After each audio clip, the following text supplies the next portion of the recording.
Este discurso de Bernie Sanders sacude a Trump y lanza una advertencia que resuena hasta en México. Basta de insultar a nuestros vecinos. El senador estadounidense dejó claro que México merece respeto y que las políticas de Trump solo han fomentado la desigualdad y la división entre naciones. Con palabras firmes, Sanders denunció los tratados injustos, la explotación laboral en la frontera y las agresiones verbales hacia el pueblo mexicano. Dale like y comenta. Revolución. El pueblo estadounidense se está levantando contra Donald Trump y las manifestaciones están siendo masivas en todo el país. 7 millones de personas han salido a la calle y vamos a escuchar el discurso de Bernie Sanders, uno de los políticos progresistas demócratas a los que Donald Trump más miedo tiene. Mucha atención a este discurso.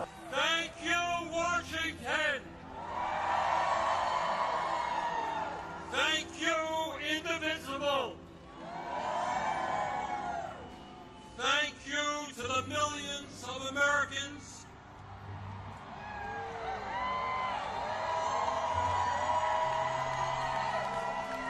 from our smallest towns to our largest cities in every state in our country who are gathering today at thousands of rallies. Mike Johnson, the Republican Speaker of the House, called these rallies Hate America events. Boy, does he have it wrong. Millions of Americans are coming out today not because they hate America, we're here because we love America.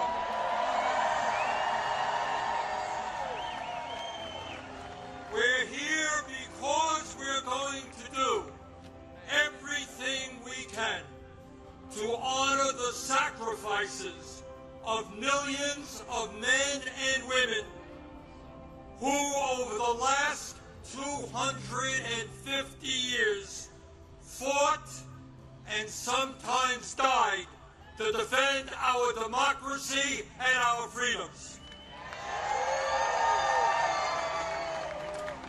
In 1776, with extraordinary courage, the founders of our country announced to the world that they would no longer be ruled by the King of England. A king who had absolute power over their lives. They demanded freedom.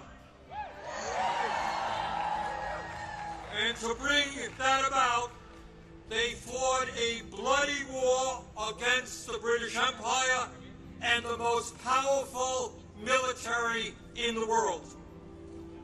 Tens of thousands of Americans died in that 8-year war, but our forefathers... Que veis los carteles que van poniendo en las imágenes antifascistas desde 1924, recordando que ahora mismo Donald Trump acaba de prohibir ser antifa en los Estados Unidos. Y en 1789, después de ganar esa guerra, hicieron algo extraordinario. Establecieron la primera forma de democracia, de gobierno democrático de la historia moderna. Es verdad que fueron pioneros en Estados Unidos en una forma republicana de gobierno. Dijeron en voz alta y con valentía a todo el mundo: No more kings. No más reyes. In America, they said, en Estados Unidos dijeron: nosotros, el pueblo, gobernaremos. ¿Verdad que fueron pues el primer experimento constitucionalista en el que hablaban de we the people? Y el poder venía de ahí, de las personas, de la gente, y no de un poder divino sostenido sobre la cabeza de un monarca absoluto. Y hoy empiezan a corear no more kings, no más reyes, no más reyes, activando pues esa conexión antimonárquica republicana de los Estados Unidos. Y hoy, en el año 2025, en este momento peligroso de la historia estadounidense, Nuestro mensaje exactly the same. es exactamente el mismo. President Trump, we don't want you No, presidente Trump. or any other. No queremos que usted ni ningún otro rey nos gobierne a nosotros. We will not move toward authoritarianism in America. We, the people, will rule.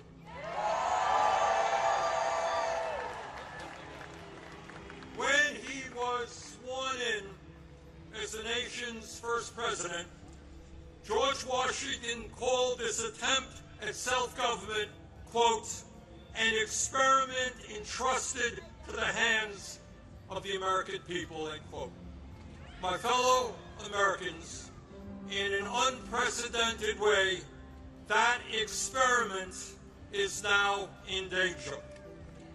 It is in danger when we have a president who wants more and more power in his own hands and in the hands of his fellow oligarchs.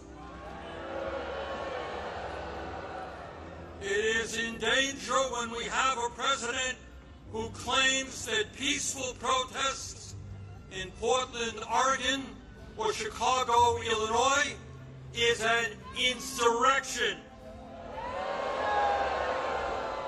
and calls in the U.S. military. And then threatens to arrest the mayors and governors who resist them.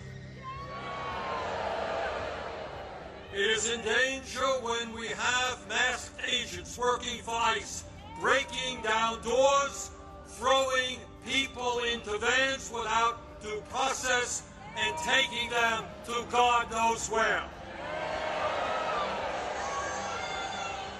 It is in danger when we have a president who sues and intimidates the media, who wants no criticism of him and his policies, and who undermines the First Amendment of our Constitution, the very foundation of American democracy.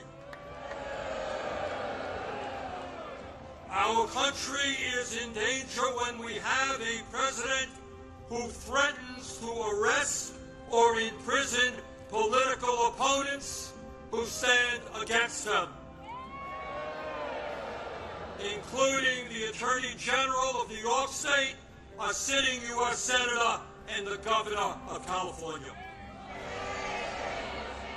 It is in danger when we have a president who undermines freedom of thought and dissent at our colleges and universities, and who attacks law firms that oppose him in court. It is in danger when we have a president who threatens to impeach judges who rule against him. It is in danger when we have a president who ignores Congress, refuses to spend money that Congress appropriates, and takes away money from states who voted against him. It is in danger when we have a president who demands that states redraw congressional maps to ensure that his chosen candidates win future elections. It is in danger when we have a president who illegally fires tens of thousands of federal employees right here in Washington, D.C. and throughout our country, and rips up union contracts that workers have fought for and won. It is in danger when we have a president who grossly violates the Constitution by accepting gifts from foreign leaders, including a $400 million plane from the royal family of Qatar, and then allows that family to build an Air Force facility in Idaho. Well, let us be clear. Pero seamos claros. This moment is not just Este momento no se trata solo de la codicia de un hombre, one man's de corruption la corrupción de un or hombre, one man's contempt for the Constitution. o del desprecio de un hombre por la This Constitución. is about a handful Esto of trata the wealthiest people on de un puñado de las personas más ricas del planeta insatiable que en su insaciable codicia our economy han secuestrado nuestra economía system y nuestro sistema político themselves, para enriquecerse a sí mismos working families. a expensas de las familias trabajadoras de todo el país. Yes, Sí, sí. I am talking about Estoy hablando Musk, de Elon Musk, Jeff Bezos, de Jeff Bezos, Mark Zuckerberg, de Mark Zuckerberg and the other multi-billionaires y los otros who are multimillonarios sitting right behind que estaban sentados justo detrás de Trump cuando asumió el cargo. ¿Recordáis eso? the very same billionaires Los mismos multimillonarios que financiaron su campaña, bestowed gifts upon que le han otorgado regalos who have in see y que a su vez huge increase han visto in their enormes aumentos en su riqueza y poder took off. desde que Donald Trump asumió el cargo como presidente. Yeah. Yes, I am talking Sí. about the insanity Me refiero a la locura person de que una persona, el señor Musk, more wealth posea más riqueza bottom 50 que el 52% más pobre American de los hogares estadounidenses. Una sola persona, tanta riqueza como el 52% de los hogares. Una locura. incredible injustice of the top 1% in America now owning more wealth than the bottom 93%.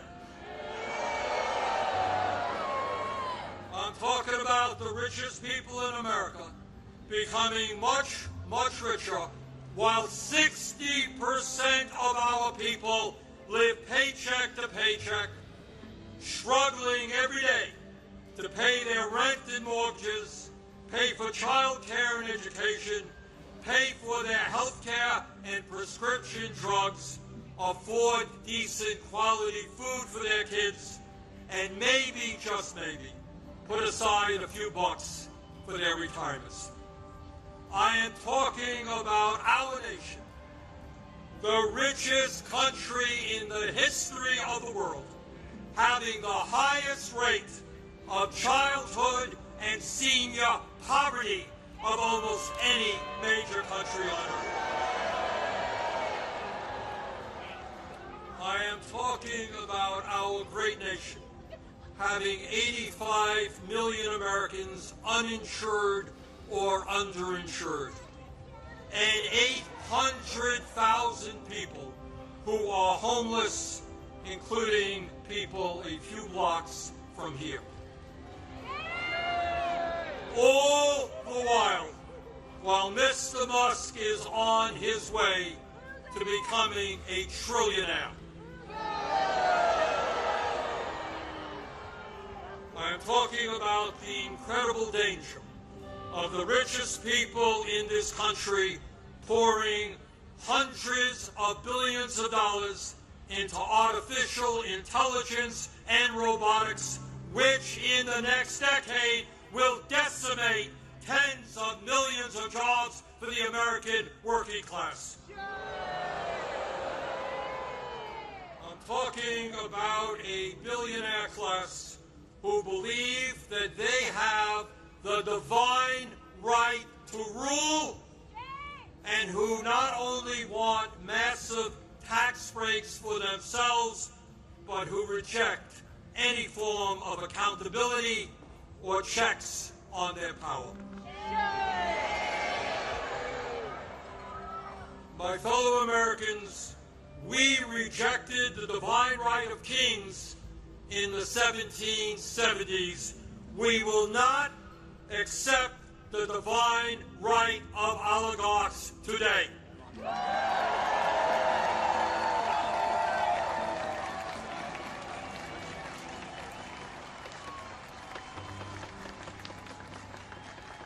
And now let's take a look Y ahora echemos un vistazo rápido where we are today. a dónde estamos hoy. Today, on the 18th day ¿Dónde estamos hoy? En el día 18 de un cierre gubernamental que está privando a millones de empleados federales del sueldo que necesitan y merecen desesperadamente. Permítanme ir directo al grano y contarles exactamente de qué se trata este cierre. Como resultado del gran, hermoso y vergonzoso proyecto de ley de Donald Trump, se llama así, gran y bonito proyecto de ley, que realizó recortes masivos de Medicaid y la ley de atención médica asequible. 15 millones de estadounidenses de bajos ingresos, con bajos ingresos y de clase trabajadora van a perder la atención médica que necesitan desesperadamente para seguir vivos. Y mis amigos, los estudios sugieren que cuando se deja a esos 15 millones de personas sin la asistencia sanitaria que tienen actualmente, 50.000 de ellos morirán innecesariamente cada año. Es un dato estremecedor, ¿eh? 50.000 muertes, 50.000 estadounidenses morirán innecesariamente cada año. Pero eso no es todo. Como resultado de esa misma terrible pieza legislativa, más de 20 millones de ciudadanos verán en promedio una duplicación de sus primas de seguro a través de la ley de atención médica. People receive notices from insurance companies that their healthcare premiums in some cases would triple or quadruple. And that is going on all over the country. At a time when we already pay, by far, the highest prices in the world for healthcare, millions of Americans are going to see outrageous increases in the healthcare premiums which they cannot afford. Why is that happening? Why are the Republicans making a broken healthcare system, a dysfunctional healthcare system, even worse? Why are they bringing our healthcare system to the verge of collapse? We all know the answer. We all know the answer. It was to give $1 trillion in tax breaks to Mr. Musk, Mr. Bezos, Mr. Zuckerberg, Mr. Ellison, and the rest of the 1%.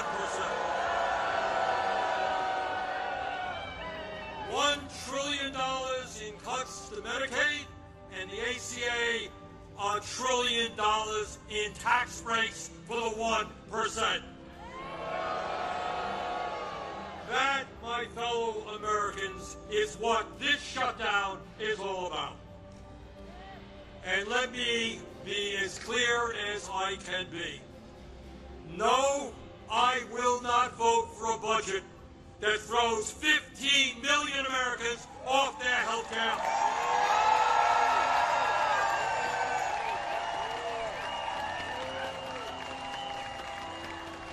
No, I will not vote for a budget that doubles premiums for 20 million Americans. No, I will not vote for a budget that forces nursing homes, rural hospitals, community health centers to lay off staff and close their doors throughout this country. All to give huge tax breaks to the billionaire class. So today, right now, I say to my Republican colleagues, come back from your month-long vacation.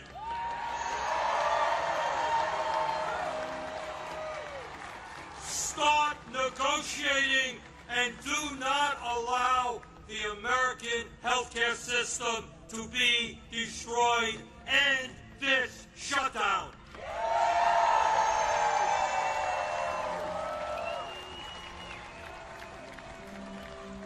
My fellow Americans, we are the greatest country in the history of the world. And when we stand together and don't allow demagogues to divide us up, there is nothing that we cannot accomplish.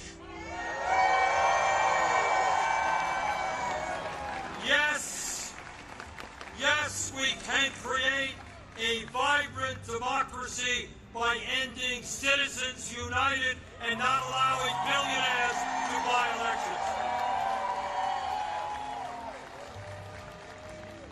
Yes, we can join the rest of the industrialized world and guarantee health care to every man, woman, and child as a human right.